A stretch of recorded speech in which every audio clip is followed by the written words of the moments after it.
Alors, il y a cette grosse séance de repli d'hier sur toutes les bourses mondiales qui est évidemment dans toutes les têtes. Il y a ce rebond aujourd'hui qui n'efface pas tout. En cause notamment cette déconfiture. On vous en parle depuis maintenant quasiment 15 jours d'un géant de l'immobilier en Chine, Evergrande. Bonjour Frédéric. Bonjour. Frédéric Rollin pour Pictet Asset Management. Pardon, mais encore une fois, ça fait 2 semaines qu'on en parle. C'est pas un truc qui tombe comme ça, qui sort de nulle part. Pourquoi tout à coup hier, les investisseurs se mettent en mode panique ? Parce que on a compris, il y a des échéances à court terme, c'est ça, qui doivent être payées de quelques dizaines de millions de dollars. Et c'est ça qui fait peur. Enfin voilà, pourquoi tout d'un coup, ça y est, ça panique ? Parce que voilà, le défaut est en train de s'approcher, il se concrétise. Et donc peut-être quelques investisseurs pouvaient encore espérer un petit peu de délai. Et assez probablement, on va avoir un défaut rapidement de ce promoteur immobilier. Et puis on a commencé à voir aussi quelques effets de contagion.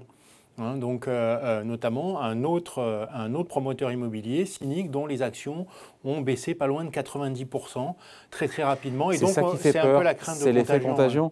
Mais pour le commun des mortels, en quoi est-ce que les déboires, le quasi-défaut du deuxième promoteur immobilier chinois, en quoi ça provoque une telle onde de choc sur l'ensemble des bourses mondiales ? Ça n'a rien d'évident pour le commun des mortels, même si... Est-ce que c'est justifié déjà ? Même s'il faut rappeler que je crois que ça emploie 3 millions, directement, indirectement, 3 millions de Chinois, et que tout ça est lesté, Evergrande, de quasiment 300 milliards de dettes.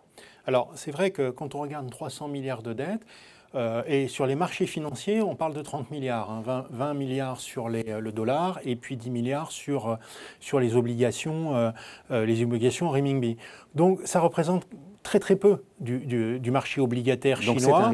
Donc c'est pas un risque systémique. Si c'est juste Evergrande, c'est pas une bonne nouvelle pour les porteurs obligataires, c'est pas une très bonne nouvelle pour ceux qui sont investis sur le crédit chinois parce qu'il y aura quand même des pertes. Et pour les clients qui attendent leur appartement. Après, il y a tout le reste en fait, justement, pas forcément ces obligations dont on parle, mais les autres défauts possibles. Et on a là, au total, donc c'est plus 30 milliards, mais c'est pas loin de 300 milliards de dettes qui vont être notamment soit chez les banques, soit chez des particuliers. Alors, soit des particuliers qui ont déjà payé leur appartement et qui voudraient bien que cet appartement soit construit à un moment donné à un autre, ou des particuliers qui ont acheté ce qu'on appelle des produits de banque privée, en fait, qui sont des déposites à forte rémunération, mais qui sont adossés à des créances à ces promoteurs immobiliers. Donc, sur ces promoteurs immobiliers. Sur ces promoteurs immobiliers.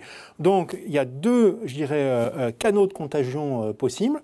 Premier canal, les banques. Si on prend l'ensemble des promoteurs immobiliers chinois, on est à peu près 6% du bilan des banques. Ce n'est pas énorme, c'est gérable pour les banques.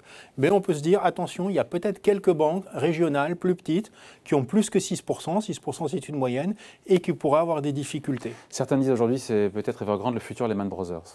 Alors, le parallèle est effrayant. Quelle est la part de vérité ? Et la question qui est liée, c'est qu'à l'époque, on avait laissé chuter Lehman, pour des soucis d'ordre moral, même si économiquement, financièrement, ça coûtait très cher derrière quand il a fallu sauver le reste de l'économie. Est-ce que là, pour l'instant, côté Pékin, c'est un peu la silence radio pour le moment, mais on se dit qu'à un moment donné, ils vont voler au secours Alors, ils ont déjà envoyé des équipes, je ne sais pas si on peut appeler ça des commissaires aux comptes, enfin d'analystes qui sont en train de passer au peigne fin les comptes de la société. N'oublions pas que c'est une société aussi qui a beaucoup d'actifs, donc qui est capable de mettre des actifs en face de ses dettes. Et pour nous, il y a fort à parier que le gouvernement interviendra. Donc, s'il y a des banques qui se retrouvent en difficulté, c'est possible, à cause de cette faillite-là ou à cause des déboires d'autres promoteurs immobiliers. Des déboires dont Pékin est aussi à l'origine, puisque Pékin souhaitait justement calmer l'ardeur du marché immobilier, des transactions, et donc quelque part... Exactement, et Pékin a beaucoup de moyens en fait. Alors ces moyens, c'est lesquels ? C'est d'abord un gouvernement très riche. Enfin, la Chine accumule les excédents commerciaux depuis de nombreuses années, c'est le créditeur du monde. Moins aujourd'hui. Un peu moins aujourd'hui, mais l'accumulation est quand même assez importante. Et puis par ailleurs, c'est un mal un peu auto-infligé, en ce sens qu'on a eu une politique monétaire extrêmement restrictive au cours des derniers mois et une politique réglementaire aussi qui a été très restrictive. Donc c'est ça aussi qui a précipité, alors en dehors des problèmes spécifiques de cet émetteur, qui a précipité la crise. Donc Pékin peut très bien retourner ceci, alors probablement pas en reculant sur les contraintes réglementaires, ça serait vraiment se dédire, mais en réassouplissant sa politique monétaire et donc en remettant un petit peu d'huile. En faisant machine arrière. Sur sa politique monétaire, je ne dirais pas que ce soit une machine arrière, c'est plutôt un nouveau virage et on sait bien que la Banque centrale chinoise a tendance à conduire sa politique monétaire un peu comme certains peuvent conduire un bateau, c'est-à-dire en donnant parfois des grands coups de gouvernail, et si bien qu'on a une politique monétaire qui quand même va souvent d'un extrême à l'autre, et c'est ça qui a pu peser. Ouais. Après la question, encore une fois, il y a un rebond aujourd'hui des bourses mondiales, mais la question c'est de savoir s'il s'agit d'une crise j'ai envie de dire chinoise qui restera cantonnée là-bas et cantonnée Evergrande et éventuellement notre promoteur, ou si derrière c'est le début de quelque chose de beaucoup plus gros.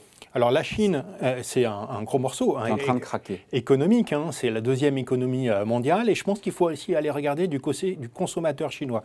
On parlait des banques, mais du côté du consommateur chinois, qu'est-ce qu'on a? On a des Chinois qui ont tendance à beaucoup épargner et qui ont une épargne très très importante, c'est quasiment la moitié de leur épargne sur l'immobilier. Donc s'ils voient l'immobilier baisser, ça peut leur donner envie d'épargner un petit peu plus pour compenser cette baisse, et donc ça va peser sur la croissance. Et si on ajoute que certains produits d'épargne risquent d'être atteints, à ce moment-là, on peut encore avoir un effet accentué. On est inquiet donc attention. On est inquiet ou pas de ce qui se passe en ce moment avec la chute du deuxième promoteur immobilier chinois? Alors, si le gouvernement, je dirais, ne fait rien, à ce moment-là, oui, on peut avoir des problèmes en cascade. Ce n'est pas un sujet en soi Evergrande trop important, mais on voit que d'autres promoteurs sont touchés, et puis peut-être un ralentissement plus fort, et puis des banques en difficulté, etc.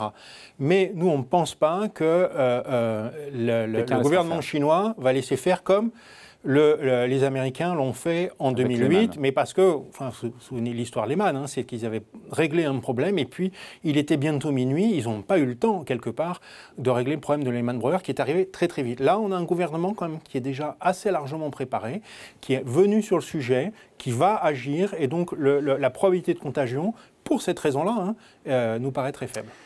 Espérons que vous voyez juste, l'ami. Merci beaucoup Frédéric Rollin donc, pour Pictet Asset Management. Merci. Merci.